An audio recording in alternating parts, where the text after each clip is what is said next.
the general awareness which is coming in. First, it was against cola, it was against QSR, then it was against health even drinks and malt essentially. Yeah. I mean, just about every malt, because ultimately, the time when sugar was a source of energy, and that is the time when you were going to what could be called as scarcity.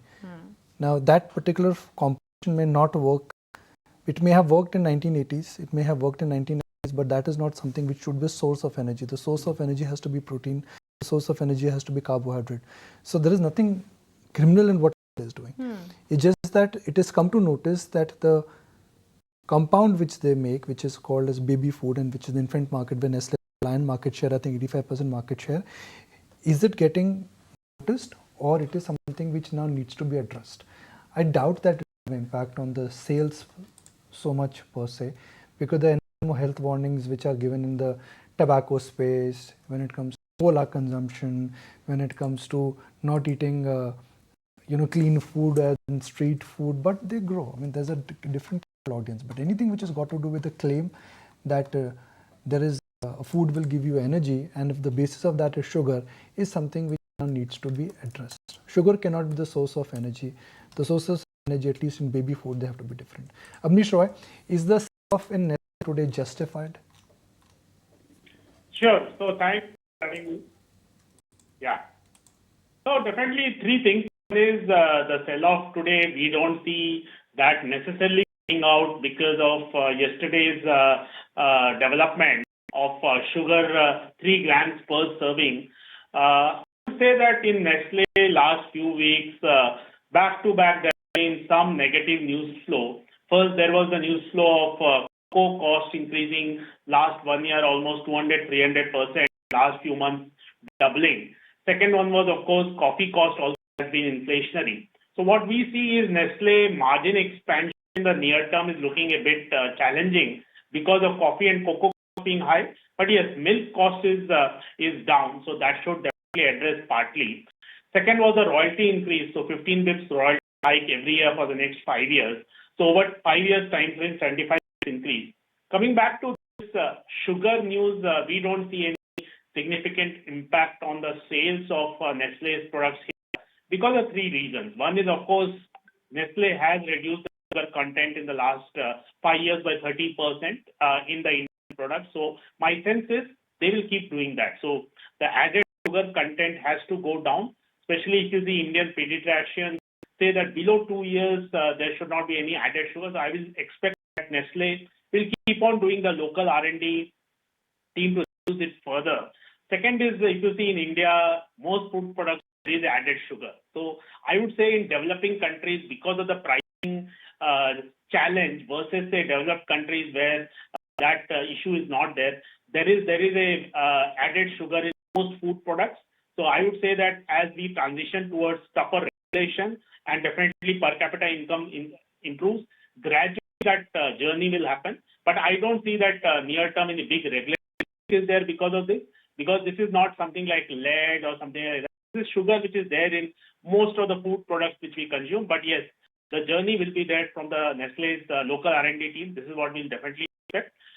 So net, we don't see this as a big concern on the numbers. But yes, back-to-back 3 negative news flow has happened in the last few weeks. That's why the stock is correcting. In the food space, we'll prefer Tata Consumer and even Britannia from 1 year perspective is looking decent. Versus Nestle, where currently these 2-3 issues are there. So what's a good price to, let's say, buy Nestle? I distinctly remember when the whole Maggi issue happened a couple of years ago, those who bought when Nestle fell after the Maggi issue, they were rewarded. So two things. One, this is nowhere comparable to Nestle Maggi issue. In Nestle Maggi issue, if you remember, it was lead, etc., and the regulators banned the product. There were many quarters where the product had faced issue of supply. Here, there is nothing like that. This is sugar. We all consume sugar, so I don't think the two things can be compared. Second is, Nestle stock has not really affected too much. Today, it might be down 4%, but if you see from the peak levels and last 1 year, 3 year performance of Nestle stock has been very good in the broader FMCG, where FMCG sector has been generally out of flavor with the investors a bit. Of course, there have been stocks like Tata Consumer, Varun Beverages, etc., which have done really well in the space. Nestle stock has also done well. So you have to see that this 4% correction and maybe 10% correction from the top. This is not very big, warrant a immediate interest from the investors. My sense is in the next 1 or 2 quarters, some more time correction can happen as investors understand the cocoa cost, the higher royalty cost, those things, how do they pan out? But from a near-term perspective, I think Nestle's sales and EBITDA growth will still be decent. But my sense is depreciation cost for Nestle could go a bit higher because they are coming in new factories also. So that is also one more slight concern, that depreciation cost will be on the higher side in the coming quarters. Okay, so all of you who are getting a deja vu feeling of the Maggie controversy, well, Abhi saying it's nowhere near the earlier controversy. This is much different, and perhaps this slip that we are seeing in the stock price today is a bit overdone. Thank you so much, Abneesh, for making time and speaking with us today. In the meantime, this market has seen a bigger knock. We are well below the mark of 22,000 on the Nifty. Sharp cuts across the board. The advance decline ratio has turned a bit more negative. And while earlier most of the sectors were in the green, barring IT, right now all the sectors are actually in the red, barring a media which is made up of small names. Other than that, most of the sectors are in the red. FMCG is down quite a bit. You have autos in the reverse gear, pharma, banking index, metals. All of these are coming under a lot of pressure right now, and it's the banking throughout. So an ICICI and Axis, HDFC, they are the top 3 drags on the markets, and then ITC and Titan as well are coming under pressure. Names like Bharti, which were up around 5%, has cooled off, and even Grid has cooled off substantially, and ditto can be said for Reliance as well.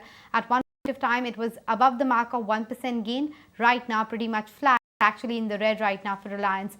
But before we take it across to Gurmeet, Nuresh, what's your view on the markets right now? This below the mark of 22,000, how big a damage could it be for the near-term sentiment on the market? So could be a contra at current levels.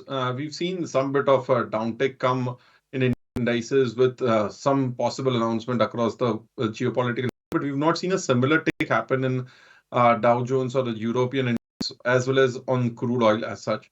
And from tomorrow, elections also start. There could be some adjustment. So at current levels, the risk reward is good, wherein one could have a plus below 21,800 and expect a bounce back towards 400 odd levels. So this dip below 22,000 is a buying opportunity, is my view. Gurmeet Chadda joins us now. Hello, Ji, long time. You've been coming on the channel, but I've been missing interacting with you on the channel. Let me put it this way. Always the power. Would you buy Nestle? I mean, reminds me of the Maggi controversy. The news was not big, but the stock fell.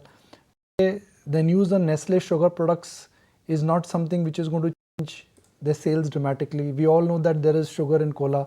We all know there is sugar in mithai. We all know there is sugar in a milkshake. I'm not even getting into how much sugar is there in a typical cold coffee or a coffee which you drink. But that does not stop us. So I think even without the sugar news, wouldn't have probably bought Nestle. You will not buy even these markets when interest rates are still high. 10-year rate in US is 4.6. Our 10-year yield is above 7. I mean, it's not a great idea to buy 70, 80 earning multiple stocks on a trailing basis and 55, 60 times on a forward basis where top line growth is in single digit. I think last quarter they had a huge jump in gross margins to almost 400 bips on product mix and soft material cost. And good, this issue is not just confined to sugar, but differentiation between what you do in a developed market and what you do in a market. To me, that is more to do with how you believe how a market has to be addressed rather than So I think better options. In some of the Indian companies have done well in Tata Consumer. We are actually going level 2 now. So government has made rPET mandatory up to 30%. So all your bottles and food packaging need to have recycled content up to 30%.